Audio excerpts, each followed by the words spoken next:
শ্রীলঙ্কার বিপক্ষে ভারতীয় দল ব্যাটিং দাপট দেখাচ্ছে। যদিও শুরুতে ব্যাট করতে নেমে ইয়াশাসবি জয়সওয়াল 32 রানে অনাকাঙ্ক্ষিতভাবে রান আউট হয়ে যায়, কিন্তু এরপর কেএল রাহুল এবং দেবদত্ত পাডিক্কাল দুর্দান্তভাবে ব্যাটিং চালিয়ে যাচ্ছে। টি ব্রেকের আগে তারা দুজনে 150 রানের পার্টনারশিপও তৈরি করেছেন।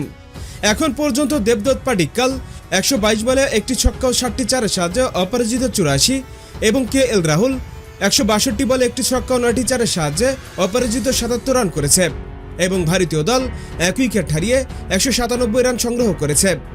তো বলাই যাচ্ছে শ্রীলঙ্কার বিপক্ষে রানের পাহাড় গড়তে যাচ্ছে ভারতীয় দল। হ্যাঁ বন্ধুরা, আপনাদের বলছি, আপনাদের কি মনে হয় ভারতীয় দল প্রথম ইনিংসে মোট কত রান করতে পারে? এখনই আপনাদের মতামত আমাদের কমেন্টস বক্সে লিখে জানিয়ে দিন। আর আমাদের ভিডিওটি ভালো লাগলে অবশ্যই লাইক আর শেয়ার করুন এবং আমাদের চ্যানেলটি সাবস্ক্রাইব করে আমাদের সঙ্গে থাকুন।